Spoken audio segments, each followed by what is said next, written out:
Good morning friends, welcome back to my channel Dipshikha's blog. Dipshikha's ব্লগের আরও একটি নতুন ভিডিওতে তোমাদের সকলকে স্বাগত জানাই। বন্ধুরা, চলো আজকের ভিডিওটা শুরু করা যাক। তো সকাল সকাল বাবা হাট থেকে নিয়ে চলে এসছে মাছ, তেলাপিয়া মাছ এনেছে। তো মাছগুলোকে আমি কেটে নেব। বাসি কাজ করা হয়ে গেছে, এখন রান্না বান্না করব। তার আগে মাছ, সবজি এগুলোকে কেটে নেব। তো মাছ কাটা হয়ে গেছে আর সবজিগুলোকেও কেটে ধুয়ে এনেছি। এখন দুটো কড়াই আমি বসিয়ে দিয়েছি, আর সবজিগুলো কাটতে কাটতে আমি কিন্তু ভাত বসিয়েছিলাম। ভাতটা কিন্তু হয়ে গেছে, ভাত নামিয়ে দিয়েছি। আর এখন আমি মাছে নুন হলুদ মাখিয়ে মাছগুলোকে ভাজা করতে বসিয়ে দিয়েছি। দুটো কড়াইতে রান্না করব, একটাতে মাছ ভাজা বসিয়েছি আর একটাতে তরকারিগুলো করব। তো আমি প্রথমে উচ্ছে আলুর তরকারি করব। তো আলুটাকে প্রথম ভেজে নেব। এদিকে সোনা বাবা আর বনু পড়তে বসেছে। তো সোনা বাবা ওর মামামের সঙ্গে পড়াশোনা করছিল, এখন একটু আঁকাআঁকি করছে। ওর কিন্তু সকালের খাবার হয়ে গেছে। তুমি কি ছবি আঁকছো? ছোট একটা গাছ। আর এটা কি এঁকেছো? এটা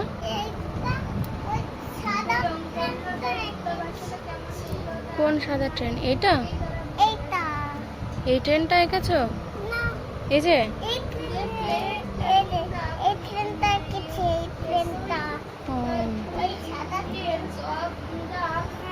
আলুটাকে ভাজতে দিয়ে আমি ঘরে গেছিলাম। আলুটা ভাজা হয়ে গেছে, এখন উচ্ছেগুলোকেও ভেজে নেব।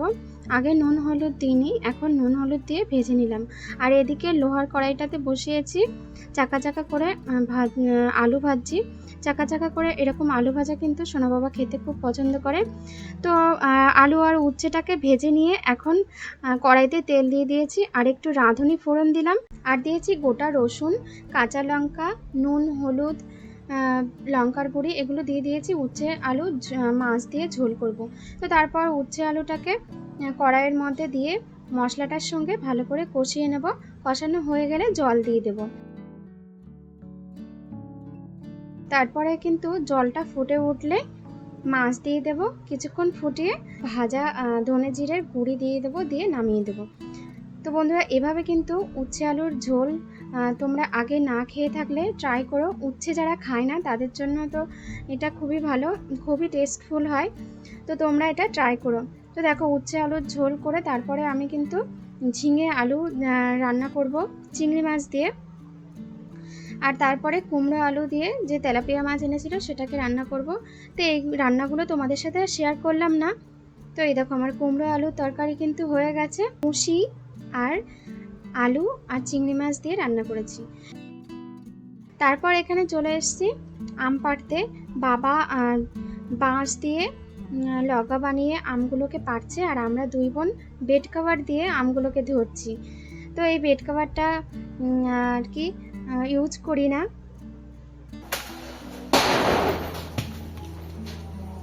দেখলে বন্ধুরা কেমন আওয়াজ হলো? এরকম আওয়াজ কিন্তু প্রতিনিয়ত আমাদের বাড়িতে হবেই।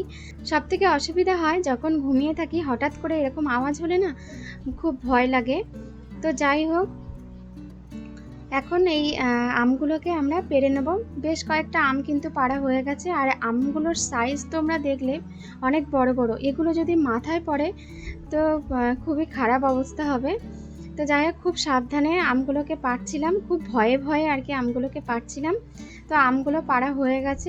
এই যে দেখো, আমগুলোকে এখন কুড়িয়ে নিচ্ছি। বেশ অনেক আম পাড়া পেরেছি। আর এই আমগুলো কিন্তু মা নিয়ে যাবে মাসিদের বাড়ি, মানে আমার মাসি শাশুড়িদের বাড়ি আর আমার ননদের বাড়ি দেবে। আর এর পরের বার যখন আম নামাবো তখন আমাদের বাড়ির জন্য রাখবো, আচার বানাবো, আর দেখি কি কি বানানো যায়। তো আমগুলোকে এখন কুড়িয়ে নিলাম বোন আর আমি। তো দেখো, আমটার সাইজ তো তোমরা দেখতেই পাচ্ছ।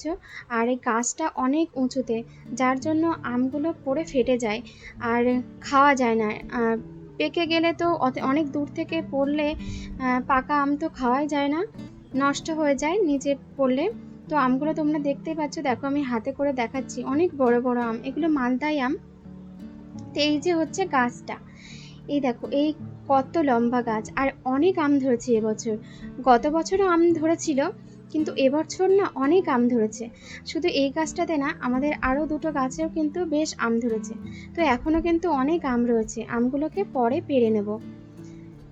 তো এখন আমি বাসনগুলোকে ধুয়ে নিয়েছি। যে রান্না করেছিলাম বাসনগুলো ছিল সেগুলো কিন্তু ধোয়া হয়নি, আগে আম পাড়তে গেছিলাম।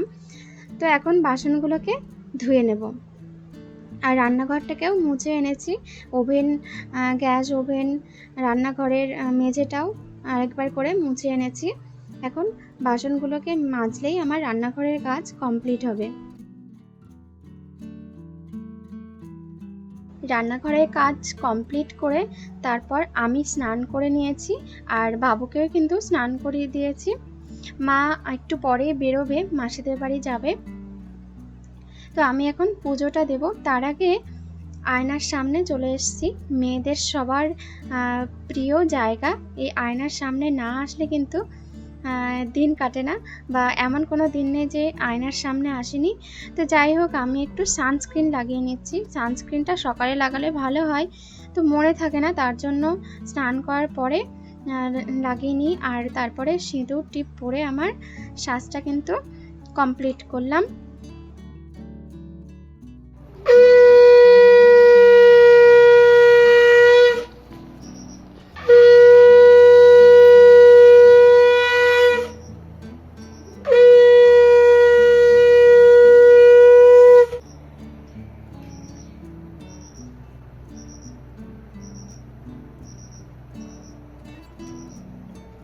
তো বন্ধুরা, তোমরা দেখলেই আমার কিন্তু পুজো দেওয়া হয়ে গেছে। পুজোটা কিন্তু আমি তোমাদের সাথে আজকে শেয়ার করলাম না। এই দেখো আমার আসনটা তোমাদেরকে একটু দেখিয়ে দিচ্ছি, কত সুন্দর লাগছে। আসনটা দেখলেই যেন মন ভরে যায়। তো ঠাকুরের আসনটা কিন্তু সুন্দর করে সাজালে খুবই ভালো লাগে।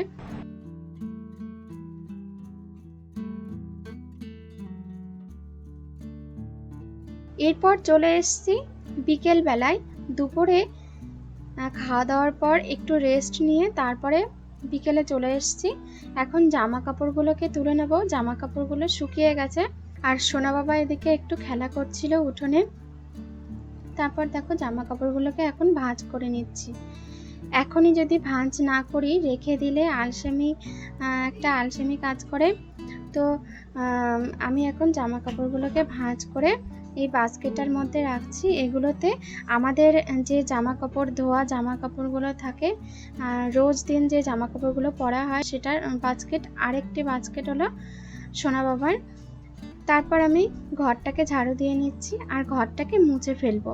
তার কারণ হচ্ছে আমার ঘরের সামনেই বালি মাটি দিয়েছে, যার কারণে পায়ে পায়ে বালি মাটি চলে আসে। যতই ঘর ঝাড়ু দিই না কেন, বালি কিন্তু থেকে যায়, আর পায়ে পড়লে সেটা খুব বাজে লাগে। তাই আমি 2-3 বার ঘরটা মুছে নিই। তো বন্ধুরা, আজকের ভিডিওটা কিন্তু আমি এখানেই শেষ করব।